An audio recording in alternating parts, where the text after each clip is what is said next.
आज दिनांक 17 अप्रैल 2021 को मैं डॉक्टर मनु जी राय, एसोसिएट प्रोफेसर हिंदी विभाग TS हिसुआ, स्नातक प्रथम खंड हिंदी प्रतिष्ठा के विद्यार्थियों को स्नातक प्रथम खंड के प्रथम पत्र के रामचरितमानस के उत्तरकांड के वैशिष्ट के बारे में बताने जा रहा हूँ।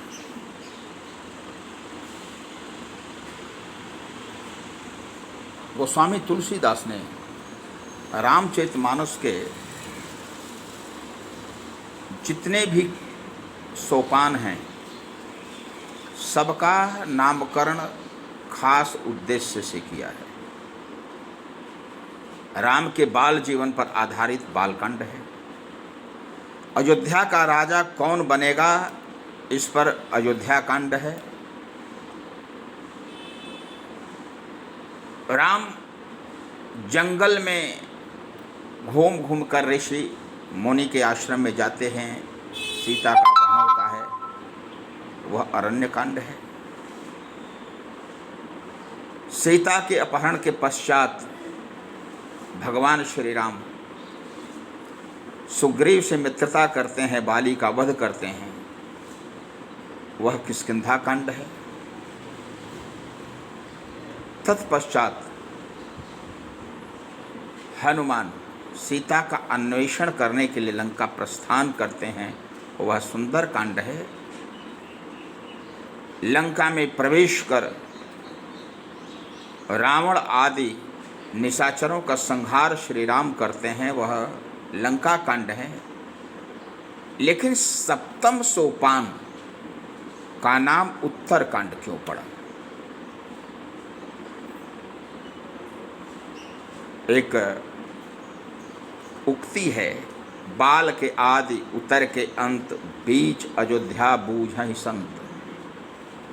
यानी बाल कांड का जो आदि भाग है, उत्तर कांड का अंतिम भाग है, और अयोध्या कांड का मध्य भाग वह संतों के लिए ही हृदय गम्य है। संत ही उसका सही मूल्यांकन कर सकते हैं, असंत के लिए वह सहज ग्राह्य नहीं है। यह स्पष्ट है कि उत्तरकांड के नामकरण के लिए कुछ आंतरिक तथ्य जरूर हैं। पहला, कबीर आदि संत कवियों ने राम के अवतार पर प्रश्न चिन्ह लगाया था। उन्होंने कहा था कि दो भुजा के भजन में भूल पड़े सब संत, कबीरा सुमिरे तासु को जाके भुजा अनंत। दशरथ सुतति हूँ लोक बखाना, राम नाम का मर्म है आना। अर्थात जो दशरथी राम हैं वे ब्रह्म राम नहीं हैं, और जो दो भुजा वाले राम हैं वे भी नाम नहीं हैं। लेकिन तुलसीदास का कहना था कि जो वेदों में नेति नेति कहा गया है, जो अनादि है, अगम्य है, अरूप है, अभेद्य है, वही भगवान श्री राम या दशरथी पुत्र राम के रूप में अवतरित हुआ है। जेहि मह आदि मध्य अवसाना, प्रभु प्रतिपाद्य राम भगवान। रामचरितमानस का प्रतिपाद्य है कि राम ही भगवान हैं। तो राम के भगवान का निरूपण रामचरितमानस के आदि में भी है, मध्य में भी है और अंत में है। उत्तरकांड संत कवियों के प्रश्न का उत्तर भी है। उसमें बताया गया है कि नहीं, ज्ञान से श्रेष्ठ भक्ति है। ज्ञान में सोहमस्मि का भाव होता है और भक्ति में दासोहम का भाव होता है। ज्ञान में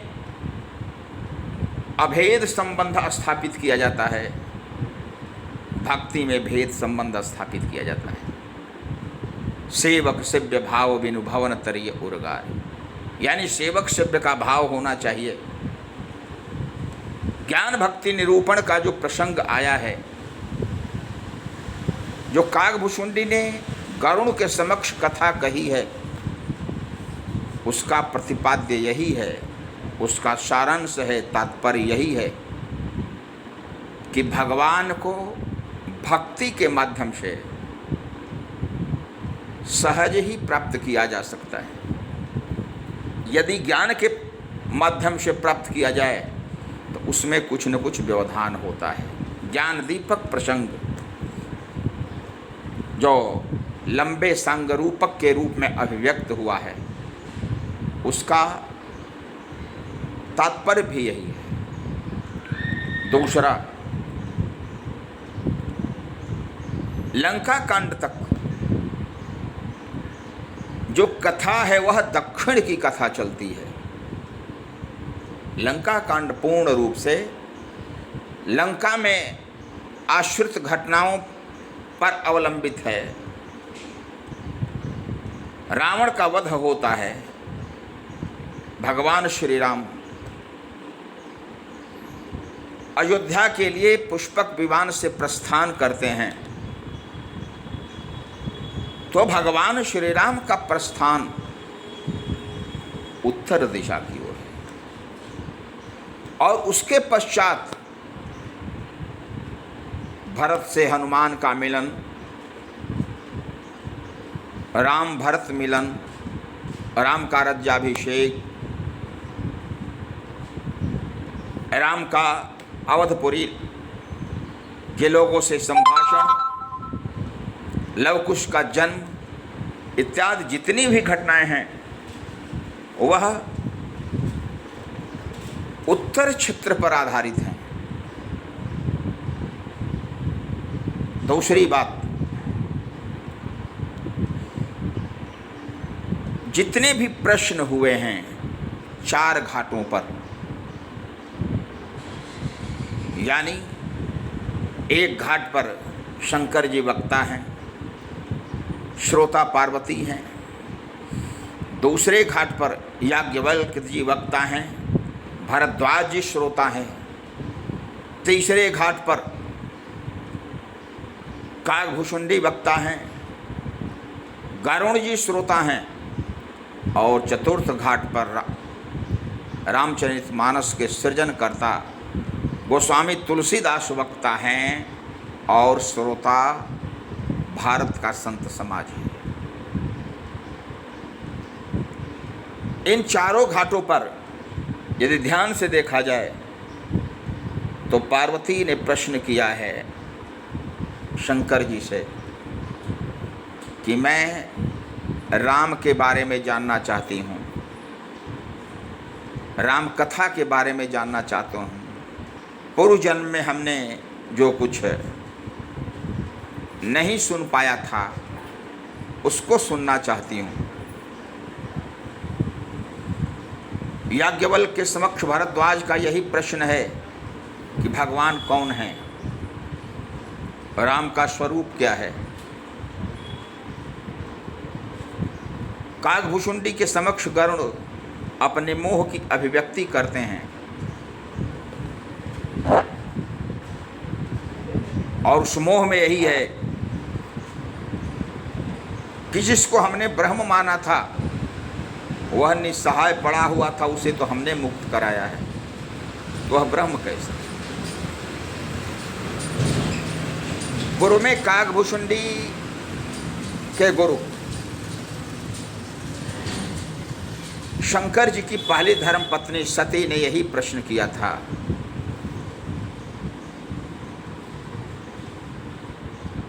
कि ब्रह्म राम यदि हैं तो सो कि अज्ञ इव खोजई नारी, कि वह मूर्ख के समान नारी के वियोग में रोता फिरेगा यदि ब्रह्म है तो। और उसका उत्तर रामचरितमानस के उत्तर कांड में दिया है। काकभुशुंडी के समक्ष गरुड़ जी कहते हैं कि मेरा जो भी मोह था समाप्त हो गया है। पार्वती जी कहते हैं कि मेरा अज्ञान समाप्त हो गया है, मैं राम के चरणों में अनन्य प्रेम से लिप्त हो गई हूँ।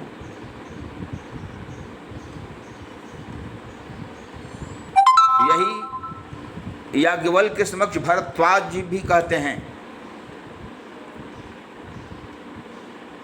तो यह ध्यान से देखा जाए कि राम के ब्रह्मत्व पर प्रश्न चिन्ह उठाने वाले दो ऐसे पात्र हैं जिन्होंने ब्रह्म के व्यापक रूप को राम के रूप में ही देखा है। सती ने प्रश्न किया था, सीता का रूप धारण करके परीक्षा भी लेनी चाहिए। उन्होंने यही देखा कि चारों तरफ ब्रह्म राम ही हैं, सीता और लक्ष्मण उनके साथ हैं। काकभुशुंडी ने स्वयं भी प्रश्न उठाया था, उनके बल का परीक्षण लेना चाहा था। उनके हाथ से पुओं के लेकर के भाग चले थे। बालराम ने हाथ फैलाया था और चारों तरफ घूमते घूमते अंत में भगवान श्री राम के उस बाल रूप के मुंह में प्रवेश कर गए थे। उसमें कई जन्मों तक उनका निवास रहा। बाद में भगवान श्री राम हंसने लगे तो बाहर निकल गए। तो यह राम के नरत्व का ब्रह्मत्व के रूप में प्रतिष्ठापन है। रामचरितमानस का प्रतिपाद्य यही है, उद्देश्य यही है और इसकी स्थापना रामचरितमानस के उत्तर कांड में हुई है। यह ध्यान दिया जाए तो रामचरितमानस की कथा दोहा 51-52 के बाद उत्तर कांड में समाप्त हो जाती है। उसके बाद काकभुशुंडी गरुड़ संवाद चलता है और वही रामचरितमानस के अंत तक चलता है। काकभुशुंडी के समक्ष गरुड़ जी प्रश्न करते हैं और उनका उत्तर गरुड़ जी देते हैं, एक काकभुशुंडी जी देते हैं। इस प्रश्न और उत्तर के चलते भी उसका नाम उत्तरकांड है। यह उत्तर राम की आलोचना करने वाले, राम के ब्रह्मत्व पर उंगली उठाने वाले अन्य विद्वानों के लिए भी उत्तर है। चूँकि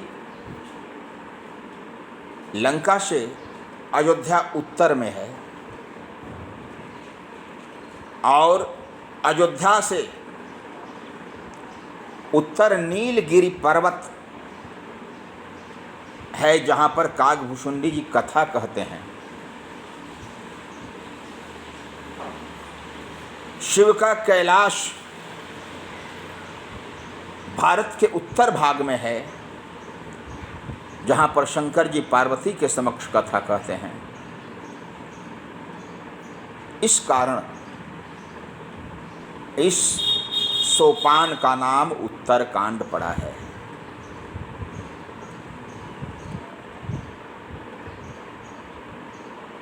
प्रारंभ और उत्तर दो भाग होते हैं।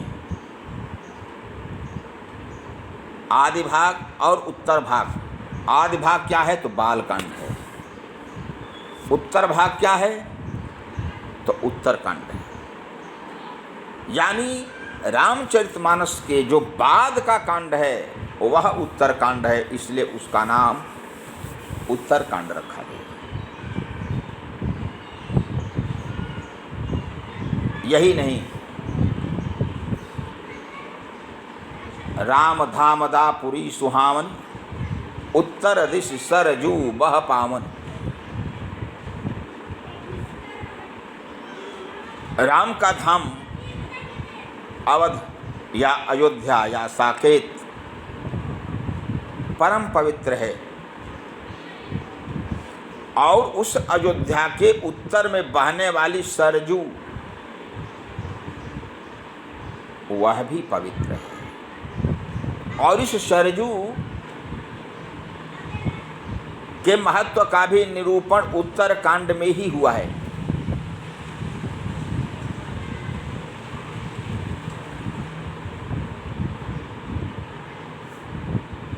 रामचरितमानस के कथा का जो अंतिम भाग है, राम का राज्याभिषेक, अयोध्या में पूर्ण हर्ष, राम राज्य की स्थापना,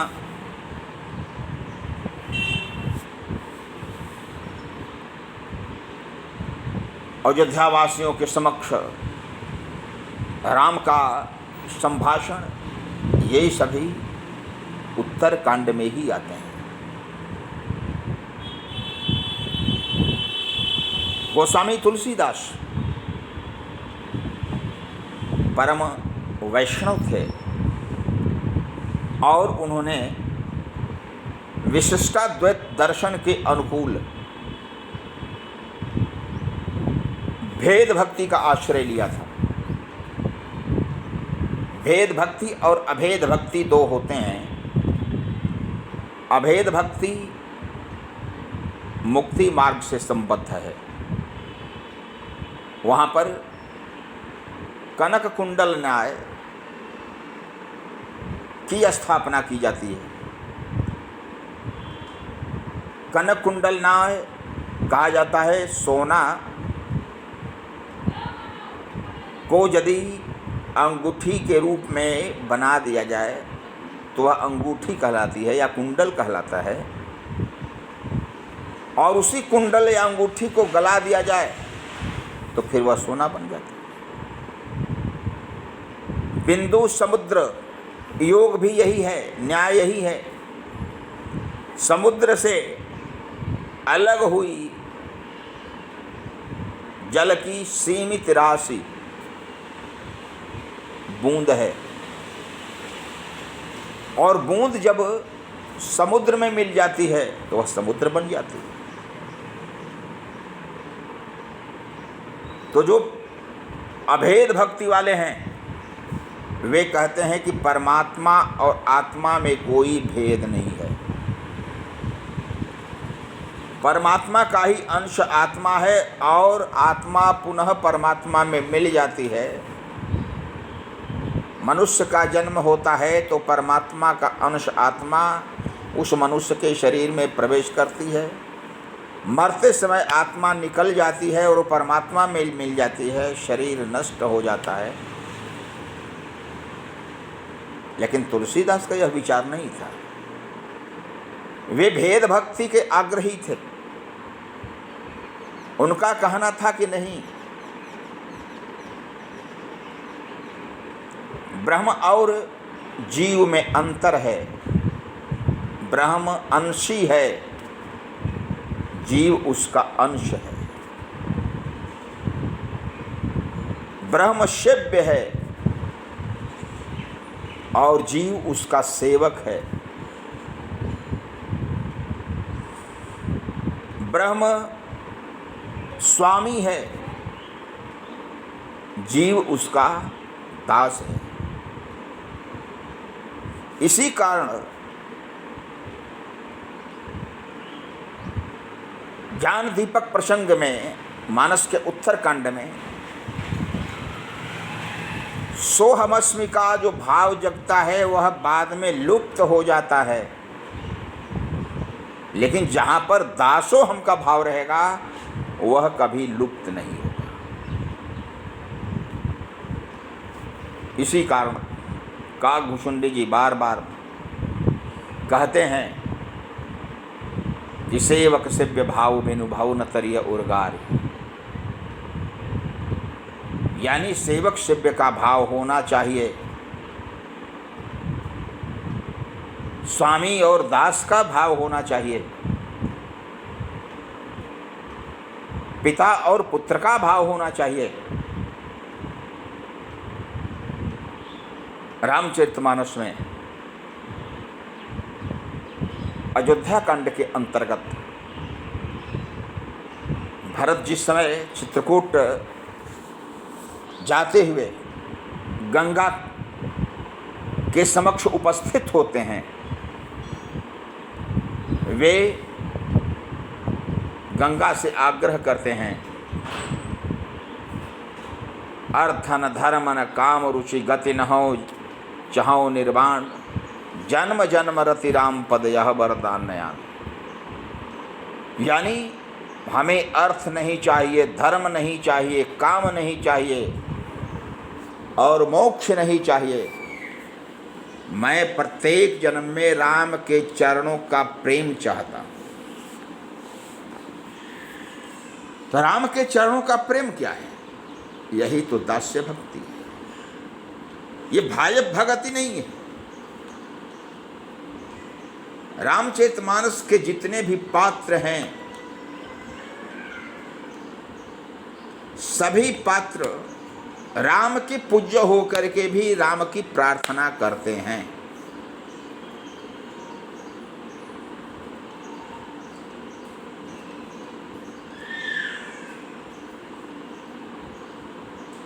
जैसे जिस समय रावण का वध होता है, युद्ध भूमि में स्वर्ग से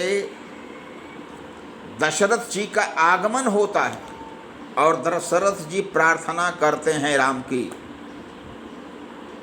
जबकि दशरथ जी का निधन हो गया है पहले। इसके बावजूद दशरथ जी ब्रह्म राम की प्रार्थना करते हैं, अपने पुत्र राम की प्रार्थनाएं नहीं करते हैं, यह ध्यान देना चाहिए। उत्तरकांड में ही वशिष्ठ जी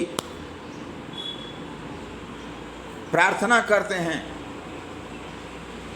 राम की, उपरोहित कर्म अति मंदा कहते हुए चारों वेद प्रार्थना करते हैं, नारद प्रार्थना करते हैं, देवी देवता प्रार्थना करते हैं। अर्थात राम एकमात्र ब्रह्म हैं और अन्य जितने भी उनके अंश हैं, अंशी राम हैं। इसका निरूपण गोस्वामी तुलसीदास ने रामचरितमानस के उत्तरकांड में किया है। तुलसीदास के पहले आचार्य शंकर ने अद्वैत मत का प्रसार किया था। अद्वैत माने दो नहीं एक है। उन्होंने कहा था अहम ब्रह्मास्मि सर्व खल्विदम ब्रह्म तत्त्वमसि, तुम भी वही हो, ब्रह्म हो, आओ ब्रह्म सत्यम जगन मिथ्या। ब्रह्म ही सत्य है, संसार झूठा है।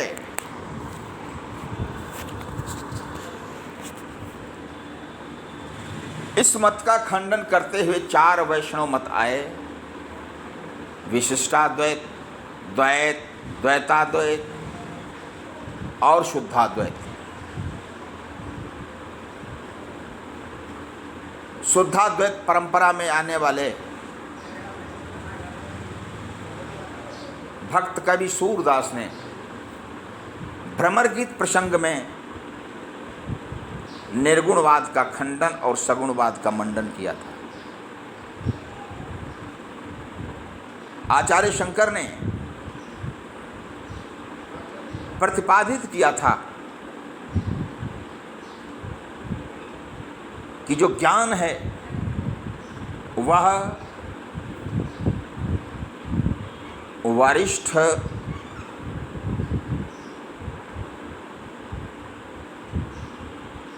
पात्रों के लिए है या अधिकारियों के लिए है, भक्ति कनिष्ठ और सामान्य पात्रों के लिए।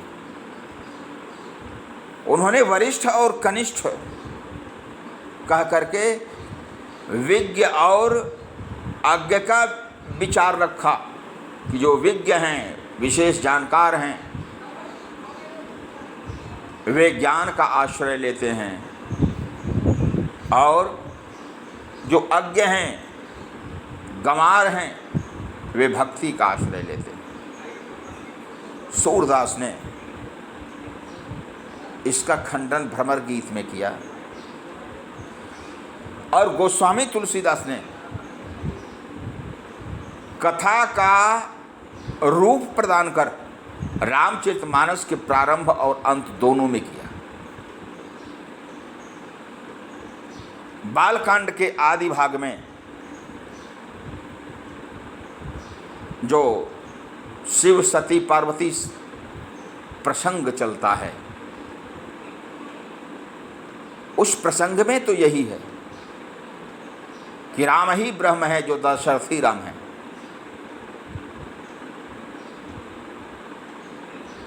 पुनः रामचरितमानस के उत्थान कांड के अंत में भी यही है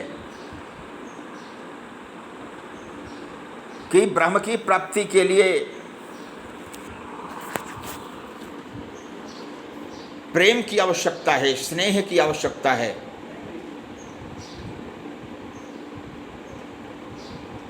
उसके लिए कठोर साधना की आवश्यकता नहीं है।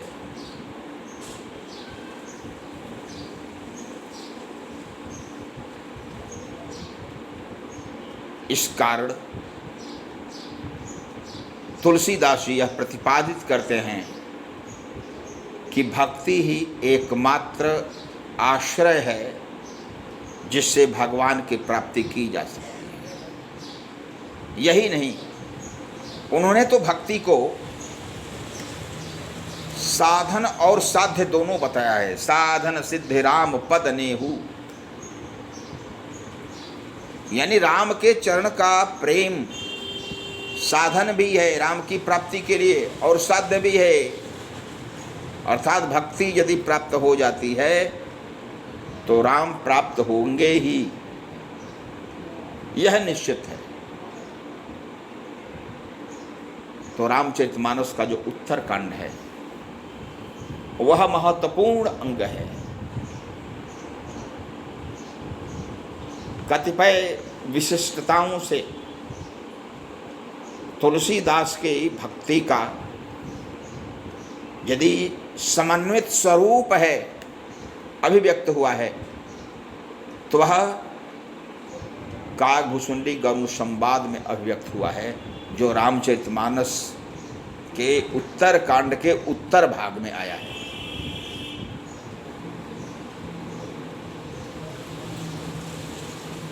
गोस्वामी तुलसीदास भक्ति का स्तर विस्तृत रखते हैं, संकुचित नहीं रखते। उस विस्तृत फलक में वे दिखाते हैं कि भक्ति के क्षेत्र में गुरु और शिष्य, ब्राह्मण और दलित का भेद नहीं रह जाता।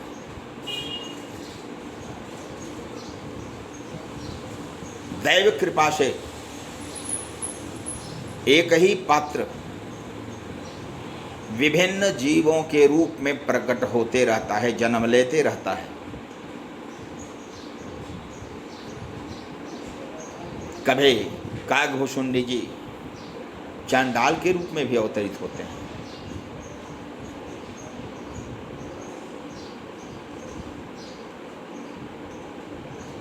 कभी काग के रूप में धारण कर लेते हैं और काकभूषुंडी जी ऐसे पात्र हैं जो जीवन मुक्त हो जाते हैं। उनकी मृत्यु वर्णित नहीं है। भगवान श्री राम के मुख से जब निकलते हैं तो भगवान श्री राम उनसे कहते हैं कि आप क्या चाहते हैं, बोलिए, मैं देने के लिए तैयार हूँ। अष्ट सिद्धि नवनिधि इत्यादि। काकभूषुंडी जी कहते हैं कि हमें कुछ नहीं चाहिए, हमें आप अपनी भक्ति दीजिए। और तब भगवान श्री राम प्रसन्न होकर कहते हैं कि उत्तर दिशा में नीलगिरी पर्वत पर आप जहाँ रहते हैं उसके चारों तरफ मेरी माया का प्रसार नहीं होगा। मेरा जब जब जन्म महोत्सव आएगा आप उसके प्रत्यक्ष दर्शन करेंगे। भक्ति के क्षेत्र में ध्यातव्य है कि भगवान की लीलाओं के दर्शन करना ही जीव का परम लक्ष्य बताया गया है। यदि अयोध्या क्षेत्र में कोई दिवंगत होता है या राम का कोई उपासक दिवंगत होता है तो उसे वैकुंठवासी नहीं कहते हैं, स्वर्गीय नहीं कहते हैं, साकेतवासी कहा जाता है। और जो कृष्ण का भक्त दिवंगत होता है तो उसके लिए गोलोकवासी कहा जाता है, स्वर्गवासी नहीं।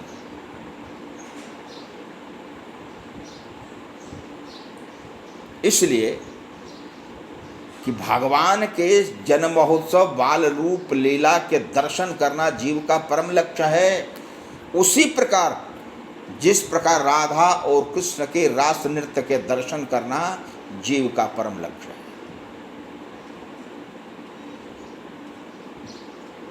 काकभूषुंडी और शिव दोनों पहुंचते हैं राम जन्म महोत्सव के दर्शन के लिए। काकभूषुंडी जी राम के हाथों पुआ छीन करके भाग जाते हैं और भगवान शिव अवघड़ के रूप में राम के दर्शन करते हैं, जिसका गीतावली में उल्लेख है। यही नहीं, एक बार पार्वती प्रश्न करती हैं कि हे भगवान, आप तो काकभूषुंडी के गुरु रह चुके हैं, आप काकभूषुंडी की कथा कैसे जानते हैं? उनकी कथा की प्राप्ति आपको कहाँ से हुई? भगवान शिव पार्वती के समक्ष बताते हैं कि जिस समय सती के रूप में तुम्हारा हमसे विलगाव हो गया था, मैं बहुत दिनों तक हंस का रूप धारण करके उत्तर दिशा में स्थित नीलगिरी पर्वत पर चला गया था और सभी पक्षियों के बीच में ही हंस का रूप धारण करके कथा का श्रवण कर रहा था। और उसी कथा श्रवण के माध्यम से मैंने काकभूषुंडी की कथा की प्राप्ति की। पूरी कथा मैं जान गया। मूलतः शिव काकभूषुंडी के गुरु हैं। सोई शिव काकभूषुंडी दीना ज्ञान भगत अधिकारी चिन्हा। लेकिन जब विषादग्रस्त रहते हैं, मानसिक उद्विग्नता रहती है, तब उसी शिष्य काकभुसुंडी से कथा का श्रवण करते हैं। यानी शिष्य ही आचार्य बन जाता है और आचार्य शिष्य बनता है। शंकर जी जानते हैं कि यदि मैं मूल रूप में काकभुसुंडी के समक्ष जाऊंगा तो काकभुसुंडी कहेंगे कि गुरु जी आप ही कथा कहें और मैं आपकी कथा का श्रवण करूंगा। इसी कारण अपने स्वरूप को छिपाते हुए शंकर जी काकभुसुंडी के समक्ष हंस का रूप धारण करके उपस्थित होते हैं और उनकी पूरी कथा का श्रवण करते हैं। गोस्वामी तुलसीदास की भक्ति जितनी शिव के प्रति है उतनी ही काकभुसुंडी के प्रति है, याज्ञवल्क्य के प्रति है, भरद्वाज के प्रति है, या अन्य जितने भी भक्त हो चुके हैं सबके प्रति है। तो रामचरितमानस का उत्तरकांड दार्शनिक दृष्टि से, भक्त्यात्मक दृष्टि से, साहित्यिक दृष्टि से, आध्यात्मिक दृष्टि से, पौराणिक कथाओं की दृष्टि से रामचरितमानस का विशिष्ट अंग है। खासकर ज्ञान दीपक प्रसंग,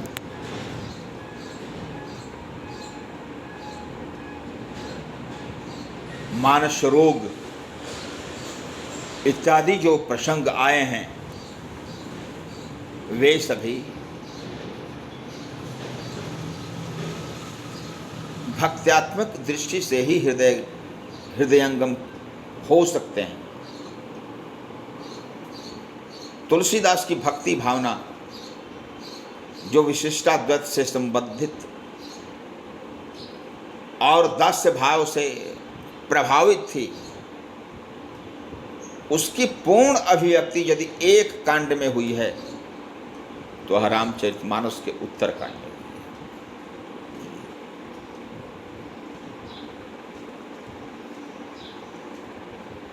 काम ही नारी पियार जिमी अरुलोभी प्रियदाम तिमि रघुनाथ निरंतर प्रिय लागहि मोहि राम।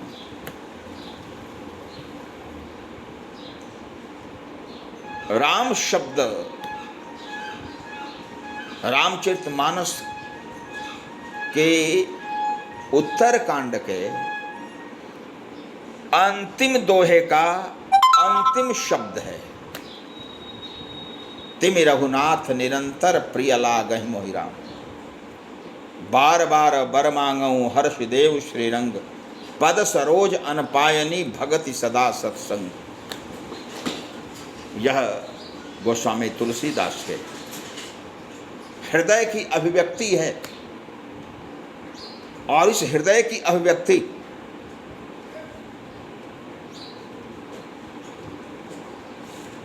गोस्वामी तुलसीदास ने अन्य भक्तों के लिए, अन्य साहित्यानुरागियों के लिए की है, जिसके चलते राम की भक्ति की व्यापकता स्पष्ट हो सके।